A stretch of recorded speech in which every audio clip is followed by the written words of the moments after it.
Hello hi welcome to my YouTube channel home science Darpan में आप सभी का वेलकम है।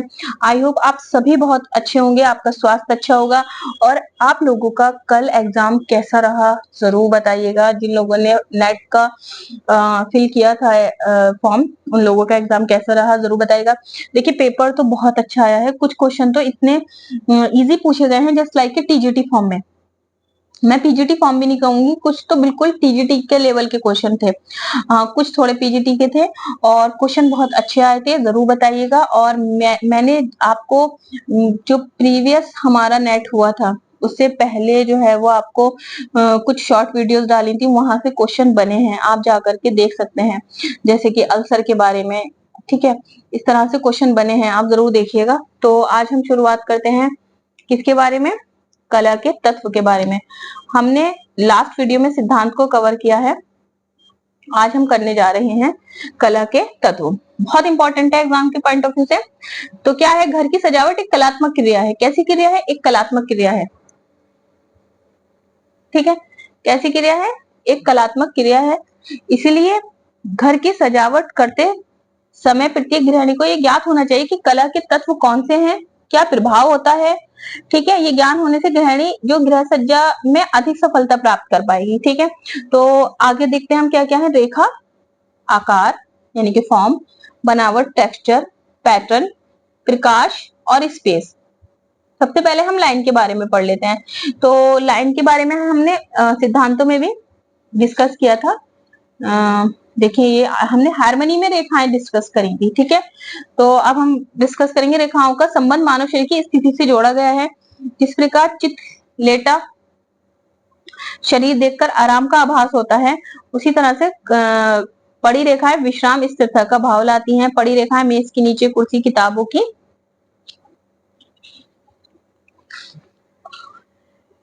शेल्फ में पाई जाती हैं। खड़ी रेखाएं देखकर जोश व क्रियाशीलता का भाव जागृत होता है। इसमें इनमें सजीवता होती है। खड़ी रेखाएं जैसे दरवाजे, पर्दे, लंबाई एहसास कराती हैं, ठीक है। तिरछी जो वक्र रेखाएं होती हैं शालीनता, नर्मता का भाव उत्पन्न करती हैं, जैसे सीढ़ियों में तथा बंधे हुए पर्दों में, ठीक है। अब हम आ जाते हैं फॉर्म में यानी कि आकार में।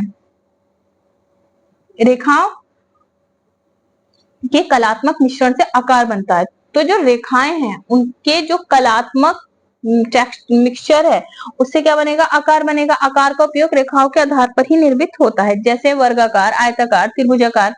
पलंग का सिराना गोलाई लिए है या साइड टेबल है गोलाई लिए। इस तरह से श्रृंगार में शीशे के ऊपर का गोलार्ध हिस्सा देखा है आपने कि अक्सर ड्रेसिंग में ना क्या होता है कि ऊपर का कर्व होता है या इस तरह से हाफ कर्व होता है।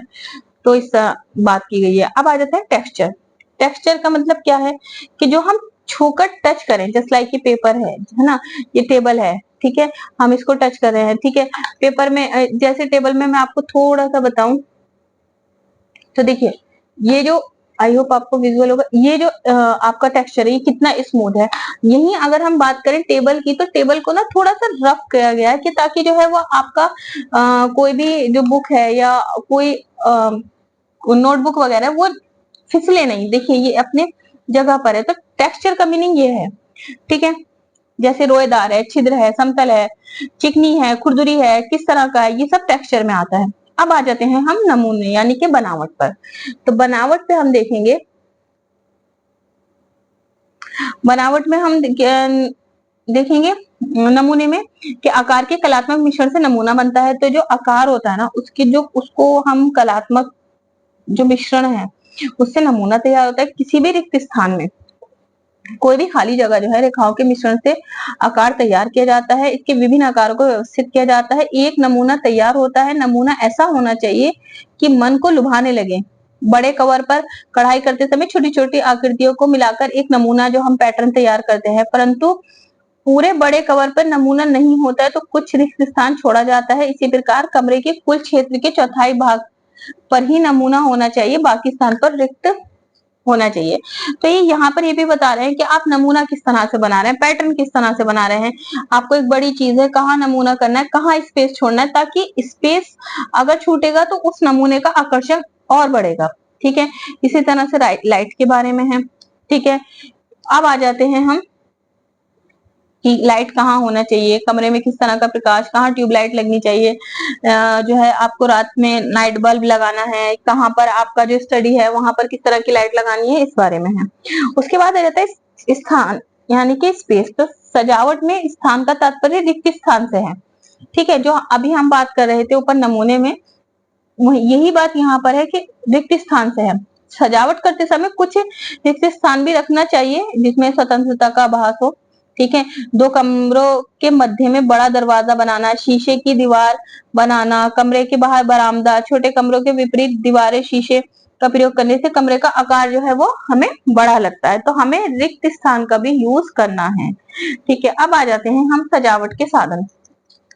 तो सजावट के साधन क्या क्या होते हैं, देखिए आपका फर्नीचर है, पर्दे हैं, जो कारपेट्स हैं, जो हमारे पेंटिंग्स हैं, जो चित्र हैं, जो हमारे फ्लावर्स हैं, जो हमारी बुक्स हैं, प्रकाश है, और जो कुछ शो पीस है, मनोरंजन की वस्तुएं हैं, ये सब क्या है, हमारे सजावट के साधन ही तो है। यही तो सब चीजें हम अपने घर में यूज करते हैं कि भाई हमारा फर्नीचर कैसा है, ठीक है। हम उस फर्नीचर को देखते हैं कि भाई ये यहाँ है, कमरा छोटा है या बड़ा है, उसके अनुरूप हम अपना फर्नीचर सेलेक्ट करते हैं। इसी के अनुरूप हम अपने पर्दे देखते हैं कि हमारे कमरे की हाइट अगर छोटी है तो और हम अपने कमरे की हाइट जो है बढ़ाना चाहते हैं, तो आजकल आपने देखा होगा कि जो आपकी सीलिंग है जो छत पर होती है, तो आपने देखा होगा कि वहां पर ना कर्टन्स का पाइप लगाए जा रहे हैं। अगर कमरा छोटा है और आप उसकी हाइट दिखाना चाहते हैं तो वहां पर सीलिंग के बाद ही आपके जो है वो कर्टन्स का पाइप लगा दिया जाता है, और बहुत अच्छे अच्छे कुछ ट्रांसपेरेंट पर्दे, कुछ उसके साथ जो है फ्लावर के साथ मिक्स करके कितना अच्छा एक ऑरा क्रिएट करते हैं, आप देख सकते हैं। उसी के बाद हम दरी और कालीन की बात कर लेते हैं। तो आपने देखा है कि आपकी जो डाइनिंग टेबल है इसके नीचे कारपेट है, या आपकी सोफे की टेबल है जिसे हम सेंटर टेबल कहते हैं, तो बहुत अच्छी अच्छी कारपेट्स चल रही हैं। तो उससे क्या होता है कि अट्रैक्टिव लगता है। इसी तरह का हमारी पेंटिंग्स हैं, हमारे फ्लावर्स हैं, ठीक है। तो ये सब चीजें हैं। तो चलिए देख लेते हैं फर्नीचर के बारे में। तो फर्नीचर के टाइप्स देखते हैं। तो लकड़ी का फर्नीचर है, जाहिर सी बात है लकड़ी का फर्नीचर जो कि हर घर में मिलता है। इसके बाद आ जाता है गद्देदार फर्नीचर। गद्देदार फर्नीचर जिसे हम जो है आपने देखा होगा सोफे पर अच्छे से फॉर्म लगा करके कवर वगैरह होता है, तो वो हमारे फॉर्म वाले हो गए, ठीक है। स्टील एल्युमिनियम का फर्नीचर हो गया, ठीक है। अच्छा एक चीज और है मैं आपके साथ डिस्कस कर दूं, जो ट्रिपेस्ट्री है ना, जो कि बहुत ज्यादा पूछा जाता है टीजीटी पीजीटी में, तो ये फेवरेट क्वेश्चन है कि कहाँ यूज होता है, तो फर्नीचर के लिए यूज होता है, ठीक है। उसके बाद स्टील और एल्युमिनियम के फर्नीचर, बैत का फर्नीचर। आपने देखा होगा कि जिन लोगों का घरों में बैत का फर्नीचर होता है बड़ा अट्रैक्टिव लगता है, ठीक है। तो गार्डन में सोफा डाल लेते हैं, टेबल होती है, या एक जो बैत का फर्नीचर होता है उसका झूला भी आता है, बहुत खूबसूरत लगता है, ठीक है। फाइबर ग्लास का फर्नीचर है, सनमाइका का फर्नीचर है। सनमाइका जस्ट लाइक ये इस तरह से एक माइका की फॉर्म ही तो होती है, ये इसके डिफरेंट डिफरेंट जो है टेक्सचर आते हैं, ठीक है। उसके बाद मूंज व सरकंडे का फर्नीचर है ना, ये चीज होता है, ये थोड़ा खर्चीला भी होता है। तो देखिए मैं आपके साथ पॉइंट ही डिस्कस कर रही हूँ, और जिन लोगों को ये लगता है कि हाँ वो स्क्रीनशॉट ले सकते हैं या फिर व्हाट्सएप पे जाकर मेरा चैनल ज्वाइन कर सकते हैं, वहां पर मैं सबका पीडीएफ प्रोवाइड कर रही हूँ। इससे बेस्ट कुछ नहीं हो सकता कि आपको बुक भी बाय नहीं करनी है, आपको पीडीएफ मिल रहा है, आप उससे इजीली अपने नोट्स क्रिएट कर सकते हैं, ठीक है। उपयोग के आधार पर तो काम चलाऊ होता है फर्नीचर, ठीक है। स्थान बचाओ कि भाई स्पेस के हिसाब से आजकल चल रहा है, आपने देखा होगा कि बहुत सारी रील्स वायरल होती है कि आपका जो है स्थान के हिसाब से जो है फर्नीचर मेंटेन हो जाता है। इतना फोल्डिंग होता है कि आप उसको बेड भी बना लेते हैं, सोफा भी बना लेते हैं। इसी तरह से डाइनिंग टेबल का पता भी नहीं चलता कि वो डाइनिंग टेबल है, और अंदर भी चली जाती है, उसी में कुर्सियां भी आ जाती है, हमारी चेयर्स भी आ जाती है, ठीक है।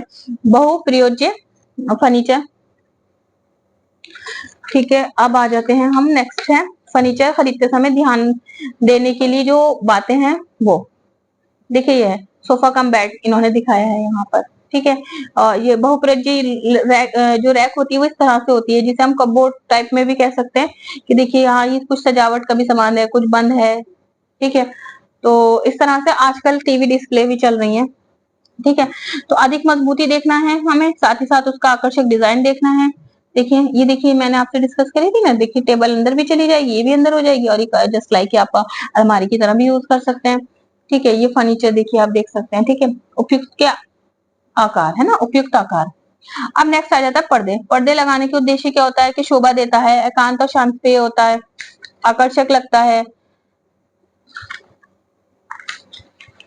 ठीक है, ये आपके कर्टन्स के दे रखे हैं। ठीक है, अब हमें इसमें ना क्या देखना है कि भाई हमें पर्दा तो हम खरीद रहे हैं, हम कर्टन्स तो खरीद रहे हैं, अब हमें किन बातों का ध्यान रखना है। सबसे पहले आप फैब्रिक कैसा खरीद रहे हैं, ठीक है। फिर कमरे की सज्जा को ध्यान में रखते हुए आजकल की जो ट्रेंड है कि भाई जिस तरह का कलर है, जिस तरह का फर्नीचर है, उससे कम्प्लीमेंट्री करते हुए कर्टन्स हो। ठीक है, खिड़की व दरवाजे का हमें शेप देखना है। अच्छा, धुलाई इंपॉर्टेंट है कि धुलाई करते समय हमें कोई दिक्कत ना हो, घर पे इजीली धुल जाए। ठीक है, ताकि हमारा खर्चा ना हो। अगर आप बाहर धुलवाएंगे तो बहुत कॉस्टली धुलती है धुलाई। ठीक है, सिकुड़न का ध्यान देना कि आपने कपड़े अगर कर्टन धोए तो वो इजीली जो है आपकी प्रेस हो जाए। ठीक है, कपड़े का रंग देखना होता है कि कच्चा तो नहीं है और जल्दी तो फेट नहीं होगा। ठीक है, ये सब चीजें, और टिकाऊ है या नहीं, ये है देखभाल।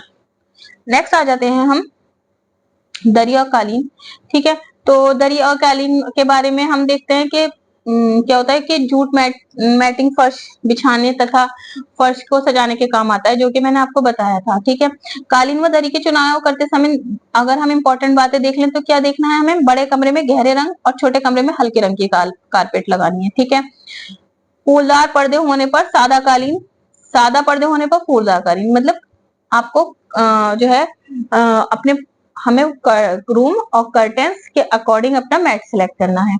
दरी व कालीन रंग ऐसा होना चाहिए जो जल्दी गंदा ना हो, जिसे बार बार धोना पड़े। तो इस तरह का कलर हमें लेने चाहिए, जैसे लाइक ब्राउन है, डार्क और कोई डार्क शेड है, डार्क ब्लू है, डार्क ग्रीन है, डार्क रेड, इस टाइप का कुछ जो भी।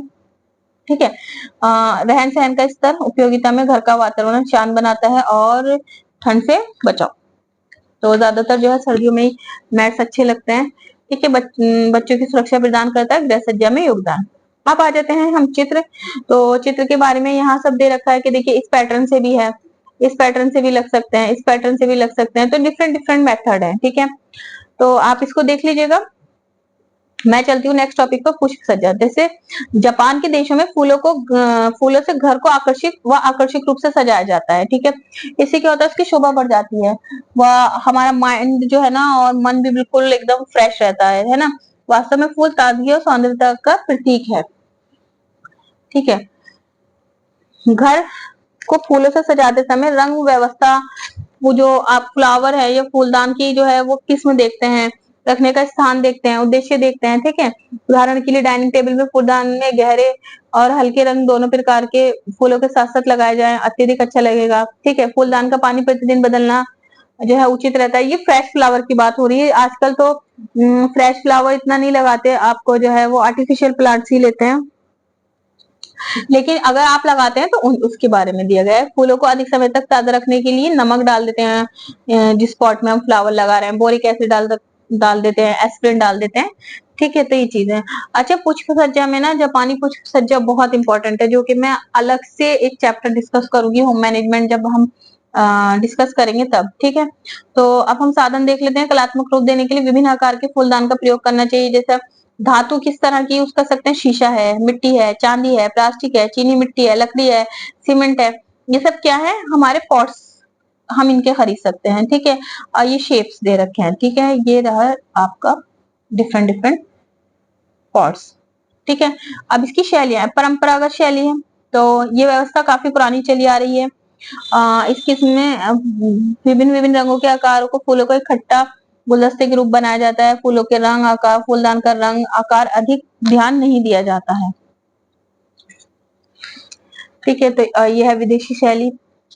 देखिए यहाँ से क्वेश्चन आया है, आप इसको खूब अच्छे से सर्च कर सकते हैं पीवाईक्यू में, कि ये आए हुए क्वेश्चन है। इस शैली में पुष्पों को विदेशी ढंग से सजाया जाता है, जैसे जापानी ढंग में इकेबाना कहा जाता है। इसमें ये विशेषता होती है कि प्राकृतिक रूप से उगते हुए पौधे का प्रभाव प्रदर्शित करता है। इस प्रकार का की पुष्प सज्जा में अनियमित संतुलन का बल दिया जाता है। इस प्रकार के संतुलन व्यवस्था 3, 5, 7, 9 फूलों से की जाती है। या तो 3 होंगे, या फिर 5 होंगे, या फिर 7 होंगे, या 9 होंगे। तीनों टहनियों का प्रयोग किया जाता है। सिंशो हाइकी के बारे में बात कर रहे हैं, मैंने आपको लास्ट वीडियो में भी बताया था। सो और हाइकी, ठीक है। इसके बारे में। आधुनिक शैली क्या है? आधुनिक शैली परंपरागत पूर्वोदय शैली मिश्रित ऐसी पुष्प व्यवस्था में फूलों को परंपरागत ढंग से अनुसार गुलदस्ते के रूप में उनको पात्र में पिन होल्डर की सहायता से लगाया जाता है। ठीक है, उसके बाद आ जाती है हमारी मूर्तियां यानी कि कुछ स्टैच्यू। ठीक है, पुस्तकें यानी कि बुक्स।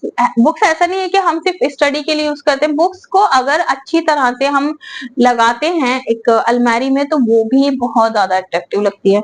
आजकल तो आपने देखा है वीडियोस में कि कितने अच्छे से बुक जो शेल्फ होता है बहुत अच्छे से मैनेज होता है, बहुत अच्छी अच्छी तरह से बुक्स लगी हुई होती है। ठीक है, उसके बाद टॉयज। ठीक है, यहाँ बल्ब के बारे में बात की गई है कि बैठक में 100 वाट का बल्ब लगाना चाहिए।